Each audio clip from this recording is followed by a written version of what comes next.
ಈ ಚಾನೆಲ್ ಕೇವಲ ಮನರಂಜನೆಗೆ ಮಾತ್ರ ಬಳಸ್ತಾ ಇರೋದು ಅಷ್ಟೇ. ಇಲ್ಲಿ ಯಾವುದೇ ಆಧ್ಯಾತ್ಮಿಕ ಮತ್ತು ಅಂಧವಿಶ್ವಾಸಕ್ಕೆ ನಾವು ಇಲ್ಲಿ ಅವಕಾಶನ ಕೊಡೋದಿಲ್ಲ. 707 ವರ್ಷದ ಹಿಂದೆ 7 ಬಲಿದಾನ ಮತ್ತು ಬ್ರಹ್ಮಾಂಡದ ರಾಕ್ಷಸ ಬಲಿದಾನದ ರಾಕ್ಷಸಿ ಹುಟ್ಕೊಂಡಿದ್ಲು. ಮತ್ತೆ ನನ್ನ ಕೈಗೆ ಸಿಕ್ಕಿತ್ತು. 7 ಬಲಿದಾನ ಆತ್ಮ ನಿಯಂತ್ರಣಕ್ಕೆ ದಾರಿ ಮಾಡಿಕೊಟ್ಟಿತ್ತು.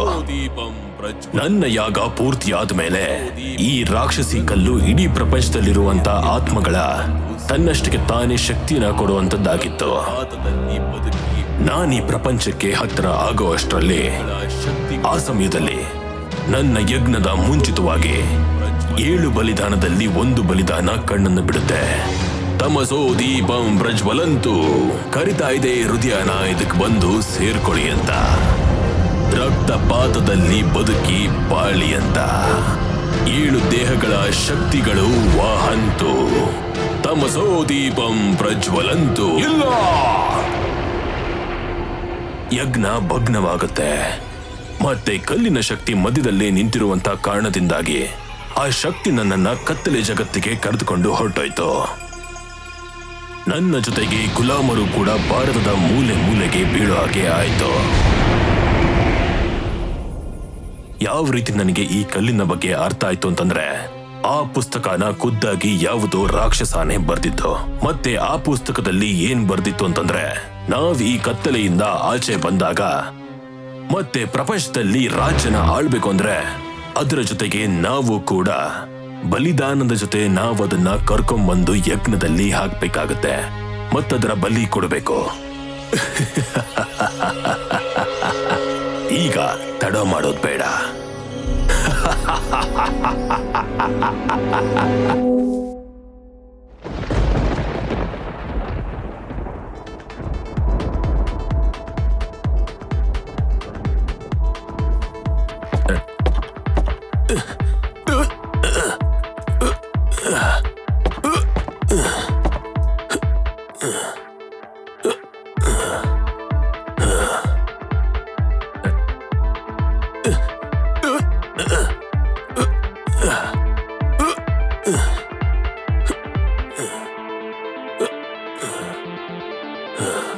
ಗೈಸ್, ನೀವಿಬ್ರು ಯಾಕೆ ಮೇಲ್ ಬರ್ಲಿಲ್ಲ? ಮತ್ ಇಷ್ಟೊಂದು ಅರ್ಜೆಂಟ್ ಆಗಿ ಯಾಕೆ ಕರೆದ್ರಿ ನನ್ನ? ಪೂನಂ, ನಾವ್ ಈ ಫೋನಲ್ಲಿರೋ ಟ್ರೆಕ್ಕಿಂಗ್ಗೆ 1 ತಿಂಗಳು ಮುಂಚೆನೆ ಹೋಗಿದ್ವಿ ಅಲ್ವಾ, ನೆನ್ಪಿದ್ಯಾ? ಈ ಫೋಟೋ ನೀನು ಈಗ ಅಪ್ಲೋಡ್ ಮಾಡಿದ್ಯಾ? ನೀನೀಗ 2,10,000 ಫಾಲೋವರ್ಸ್ ನ ಮೂರ್ಖರನ್ನಾಗಿ ಮಾಡ್ತಾ ಇದ್ಯಾ ಅಲ್ವಾ? ನನಗೆ ಅರ್ಥ ಆಗ್ತಿದೆ. ಇನ್ಫ್ಲೂಯೆನ್ಸಸ್ ಕೆಲ್ಸ ಅಂದ್ರೆ ಇದೆ ಕಣೋ. ನಿನ್ಗೇನ್ ಗೊತ್ತು? ಕೈಲಾಗ್ದವನ್ ತರ ನೀರಜ್ ಮನೆ ಇಲ್ದೆ ಹೋದ್ರೆ ಭೀಮನ್ ಮನೆನಲ್ಲಿ ಕೂತಿರ್ತೀಯ. ಕೈಲಾಗ್ದವನೇ ನೀನ್ ಈ ಹುಚ್ಚರ್ ಜೊತೆ ಸೇರ್ಕೊಂಡು ನೀನು ಹುಚ್ಚಿ ಆಗ್ಬಿಟ್ಟಿದ್ಯಾ Meera? Excuse me, I am a psychologist. ನಾನು ಮನುಷ್ಯರ ಸೆಲೆಬ್ರೇಟ್ ಬಗ್ಗೆ ಓದ್ತಿದ್ದೀನಿ.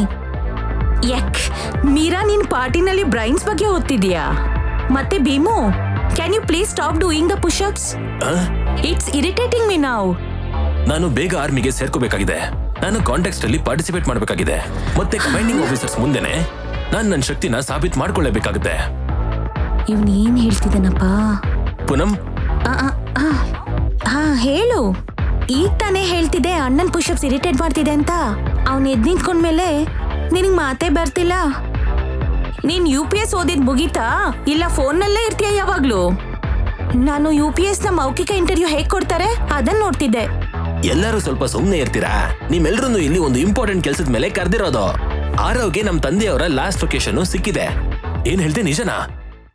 ನೀರಜ್ ಅವ್ರ ತಂದೆ ಕಾಣೆಯಾಗಿ 1 ವರ್ಷ ಮೇಲಾಗಿದೆ. ಮತ್ತೆ ನಾವು ಅವ್ರನ್ನ 1 ವರ್ಷದಿಂದ ಎಲ್ಲಾ ಜಾಗದಲ್ಲೂ ಹುಡುಕ್ತಾ ಇದೀವಿ. ಮತ್ತೆ ಸ್ವಲ್ಪ ಹೊತ್ತಿನ ಹಿಂದೆ ನೀರಜ್ ಅವ್ರ ತಂದೆ ಕೈಲಿದ್ದ ವಾಚ್ ಅಲ್ಲಿ ಲಾಸ್ಟ್ ಲೊಕೇಶನ್ ಗೊತ್ತಾಯ್ತು. ನೀರಜ್ ಡ್ಯಾಡಿಯವರ ಲಾಸ್ಟ್ ಲೊಕೇಶನ್?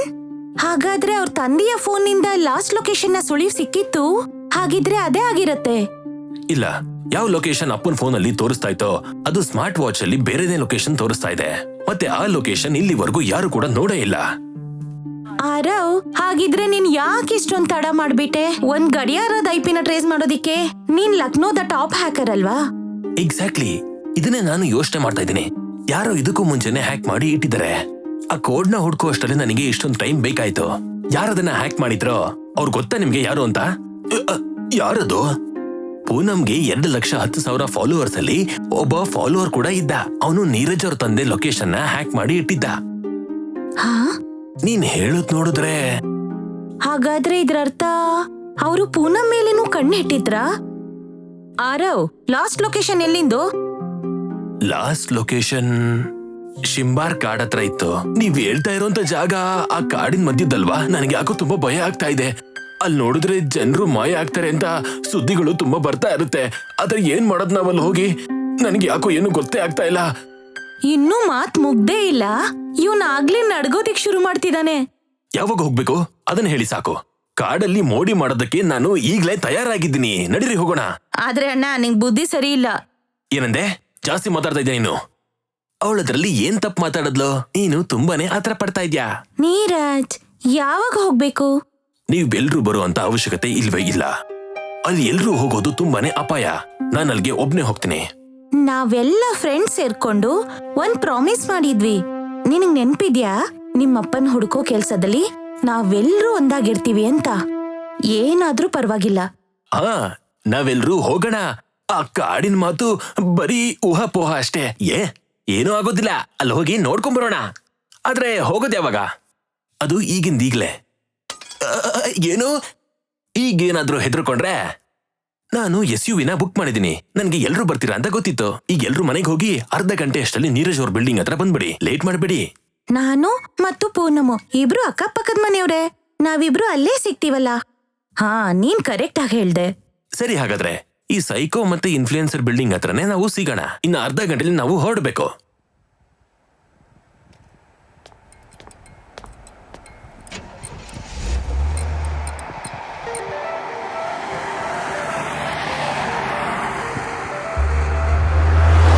ನನಗೆ ಈಗ್ಲೂ ಕೂಡ ಅನಿಸ್ತಾ ಇದೆ ಏನಂದ್ರೆ ನಾವು ಅಲ್ಲಿಗೆ ಹೋಗ್ಬಾರ್ದು ಅಂತ.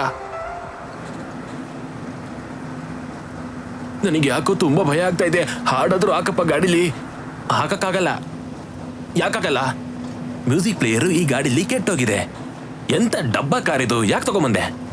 ಇದಕ್ಕಿಂತ ಚೆನ್ನಾಗಿರೋದು ನಮ್ಮಪ್ಪನ ಹತ್ರ ಪೊಲೀಸ್ ವ್ಯಾನ್ ಇದೆ. ಹಾ, ಕೇವಲ ಇದ್ರಲ್ಲಿ 4 ಜನ ಕೂತ್ಕೊಳ್ಬಹುದು. ಮಿಗ್ದವ್ರು ಎಲ್ಲಿ ಕೂತ್ಕೊಳ್ತಾರೆ? ನೀನ್ ತೊಡೆ ಮೇಲ. ಇಷ್ಟೊಂದು ಕಷ್ಟಪಟ್ಟು 7 ಸೀಟರ್ ಇರುವಂತ XUV ಕಾರ್ನ ಬುಕ್ ಮಾಡಿದ್ರೆ ನೀನ್ ಅದಕ್ಕೂ ತಮಾಷೆ ಮಾಡ್ತಾ ಇದ್ಯಾ? ನಾವ್ ಏನ್ ಕೆಲಸ ಮಾಡ್ತಾ ಇದೀವೋ ಅದ್ರ ಬಗ್ಗೆ ಇಲ್ಲಿ ಯಾರು ಮಾತಾಡ್ತಾ ಇಲ್ಲ. ನೀನು ಕೆಲ್ಸಕ್ಕೆ ಬಾರ್ದವನು. ಅದನ್ನೆಲ್ಲ ಬಿಟ್ಟು ಬೇರೆ ಏನೇನೋ ಮಾತಾಡ್ತಾ ಇದ್ಯಾ. ಹೌದಾ? ಪೂನಂ ಇಲ್ಲಿ ಏನ್ ಮಾಡ್ತಾ ಇದ್ದಾಳೆ? ಬರೀ ಫೋಟೋ ತೆಗೆದು ಸೋಷಿಯಲ್ ಮೀಡಿಯಾದಲ್ಲಿ ಅಪ್ಲೋಡ್ ಮಾಡ್ತಾ ಇರ್ತಾಳೆ ಅಷ್ಟೇ. ಅದ್ರಲ್ಲಿ ಏನ್ ದೊಡ್ಡ ಮಾತಿದೆ? ಅದನ್ ನೀನೇ ಮಾಡ್ಬೋದಲ್ಲ. ಅದಷ್ಟೊಂದು ಈಸಿ ಅನ್ಸಿದ್ರೆ? ಓ ನನ್ನ ಮಾತಿನ ಮಲ್ಲರೆ, ದಯವಿಟ್ಟು ಜಗಳನ ನಿಲ್ಸಿ. ಪ್ರಿಯಾ ಮತ್ತೆ ಭೀಮುನಿಂದ ಏನಾದ್ರೂ ಕಲೀರಿ. ನೋಡಿ, ಇಬ್ರು ಗಾಢವಾಗಿ ನಿದ್ರಿಸ್ತಿದ್ದಾರೆ ಅಂತ. ಮಲ್ಕೊಳ್ದೆ ಇನ್ನೇನ್ ಮಾಡ್ತಾರೆ? ಅವರಪ್ಪ ಪುರೋಹಿತ್ರಲ್ವಾ, ಅದಕ್ಕೆ ಅವ್ರು ಬೆಳಗ್ಗೆ 4 ಗಂಟೆಗೆ ಎದ್ದು ಪೂಜೆ ಎಲ್ಲ ಮಾಡ್ಬೇಕಾಗತ್ತೆ. ಅದಕ್ಕೆ ಮಲ್ಕೊಂಡಿದ್ದಾರೆ. ನೀರಜ್, ಎದುರುಗಡೆ ನೋಡು.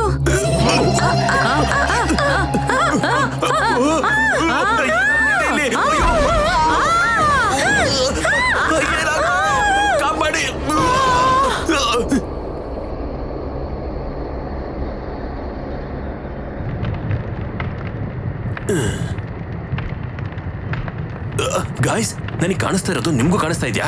ರಾಹುಲ್, ರಾಹುಲ್, ಏ ದಡ್ಡ, ಏನಾಯ್ತು? ಗಾಡಿ ನೆಲದ ಮೇಲೆ ಹೇಗೆ ಹೋಗ್ತಾ ಇದೆ? ನಿಮ್ಗೂ ಕೂಡ ಹಾಗೆ ಕಾಣಿಸ್ತಾ ಇದ್ಯಾ? ಅಯ್ಯೋ, ಏನ್ ಹೇಳ್ತಾ ಇದ್ಯಾ?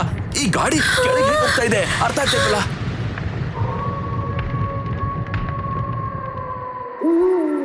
ಅರೇ, ಇಲ್ಲಿ ನೋಡಿ, ಎಷ್ಟು ಕ್ರೀಪಿ ಆಗಿದೆ. ನಾವ್ ಈ ಕೂಡ್ಲೆ ಇಲ್ಲಿಂದ ಹೊರಡ್ಬೇಕು. ಗಾಡಿ ಬಾಡಿಗೆದು. ಈಗ ನಾವು ಏನ್ ಮಾಡಕ್ಕಾಗುತ್ತೆ? ಟೆನ್ಷನ್ ತಗೋಬೇಡ, ಇಲ್ಲಿಂದ ಹೋಗೋಣ ಅಷ್ಟೇ. ಸುಮ್ನೆ ಇರಿ. ನಿಮ್ಗೆ ಏನಾದ್ರೂ ಕೇಳಿಸ್ತಾ ಇದೆಯಾ? ಇಲ್ಲಿ ಯಾರೋ ಇಲ್ಲಿ ಓಡಾಡ್ತಿರುವಂತ ಶಬ್ದ ಬರ್ತಾ ಇದೆ. ನನ್ಗನ್ಸುತ್ತೆ ಇಲ್ಲಿಂದ ನಾವು ಹೊರಡ್ಬೇಕು, ಬೇಗ. ಯಾಕೆ ಇಷ್ಟೊಂದು ಹೆದರ್ಕೋತಾ ಇದ್ದೀರಾ? ಅಣ್ಣ, ಇದು ಹೆದರ್ಕೊಳ್ಳೋ ವಿಚಾರ ಅಲ್ಲ, ಎಚ್ಚರಿಕೆಯಿಂದ ಇರ್ಬೇಕಾಗಿರುವಂತದ್ದು. ಇಲ್ಲೇನೋ ತಪ್ಪು ನಡೀತಿದೆ. ಸ್ವಲ್ಪ ಮುಂದೆ ಹೋಗಿ ನಾವು ನೋಡೋಣ, ಬೇರೆ ಏನಾದ್ರೂ ಸಿಗ್ಬೋದು.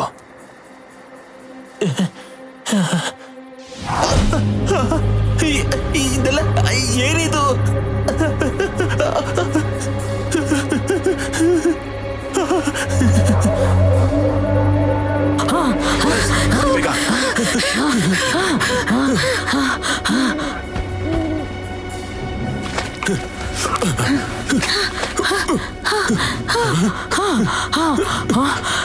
ಬೇಗ ಅಣ್ಣ,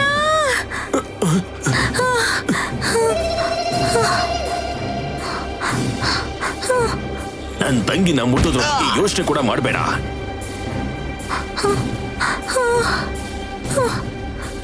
ಭೀಮು, ಪ್ರಿಯಾ, ಮುಂದೆ ಹೋಗಿ. ಯಾರು ಇವರೆಲ್ಲ?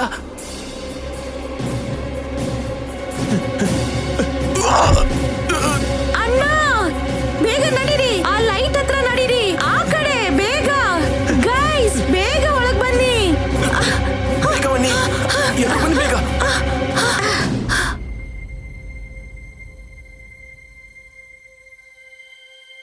ಅಣ್ಣ, ಭೀಮು, ನಿನ್ ಬಾಣ ತಾಗಿತ್ತಲ್ವಾ?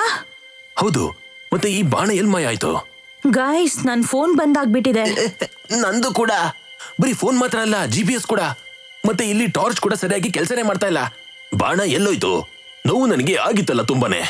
ನಿನಗೆ ನೋವು ಆಗೇ ಇರ್ಲಿಲ್ಲ, ಅದನ್ನ ಭ್ರಮೆ ಅಂತ ಹೇಳ್ತಾರೆ ಭೀಮು.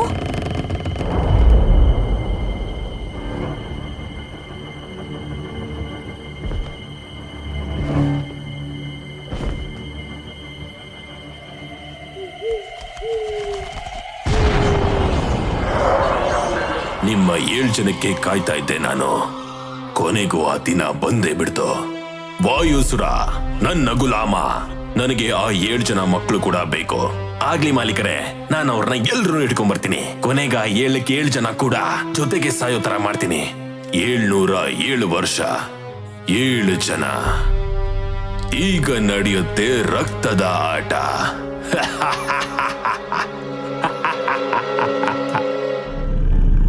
ಮುಂದಿನ ಎಪಿಸೋಡ್ ಅಲ್ಲಿ ಇದನ್ನ ನೋಡಿ. ಹೇಗೆ ನೀರಜ್ ಮತ್ತೆ ಅವರ ಗೆಳೆಯರು ಅವ್ರ ತಂದೆನ ಹುಡ್ಕೋದಕ್ಕೆ ಅಂತ ಹೋಗಿ ಒಬ್ಬ ರಾಕ್ಷಸನ ಗುಹೆಯಲ್ಲಿ ಸಿಕ್ಕಾಕೋತಾರೆ ಅಂತ. ನೀರಜ್ ಅವ್ರ ತಂದೆ ವಾಯ್ಸ್ ನ ಒಂದು ಬಾಗಿಲಿನ ಹಿಂದೆ ಕೇಳಿಸ್ಕೊತಾನೆ. ಯಾವಾಗ ಅವನು ಓಡ್ ಹೋಗಿ ಆ ಬಾಗ್ಲಿಂದ ಹೋಗ್ತಾನೋ, ಅಚಾನಕ್ ಆಗಿ ಅಲ್ಲೊಂದು ರೈಲ್ವೆ ಟ್ರ್ಯಾಕ್ ನ ನೋಡ್ತಾನೆ. ಅವನ್ ಗೆಳೆಯರು ಕೂಡ ಅವನ ಜೊತೆ ಅಲ್ಲಿಗೆ ಬಂದ್ಬಿಡ್ತಾರೆ. ಆಗ ಅಲ್ಲೊಂದು ಟ್ರೈನ್ ಅವ್ರ ಪಕ್ಕದಲ್ಲೇ ಬಂದು ನಿಂತ್ಕೊಳ್ಳುತ್ತೆ. ಆಗ ಗೆಳೆಯರು 2 ದಿಕ್ಕುಗಳಲ್ಲಿ ಬದಲಾಗ್ತಾರೆ. ಅವ್ರು ಎಲ್ಲರೂ ಒಂದೇ ಟ್ರೈನ್ ಅಲ್ಲಿ ಇದ್ರೂ ಕೂಡ ಒಬ್ರಿಗೊಬ್ರು ಭೇಟಿ ಆಗೋದಕ್ಕೆ ಆಗೋದಿಲ್ಲ. ನೋಡ್ತಾ ನೋಡ್ತಾ ಟ್ರೈನ್ ನ ಎಲ್ಲಾ ಬಾಗಿಲುಗಳು ಮತ್ತು ಕಿಟಕಿಗಳು ಬಂದಾಗ್ತವೆ. ಅವ್ರೆಲ್ಲರೂ ಗಾಬರಿ ಆಗ್ತಾರೆ. ಆ ಜಾಗದಲ್ಲಿರುವಂತ ವಾಯುಸುರ ಅವನ ಆಟನ ಅಲ್ಲಿ ಶುರು ಮಾಡ್ತಾನೆ. ಅಲ್ಲಿ ಸವಾಲು ಏನಂದ್ರೆ, ಆ ಮಕ್ಕಳು ಆ ಟ್ರೈನ್ ಇಂದ ಅಲ್ಲಿ ಆಚೆ ಬರ್ತಾರ?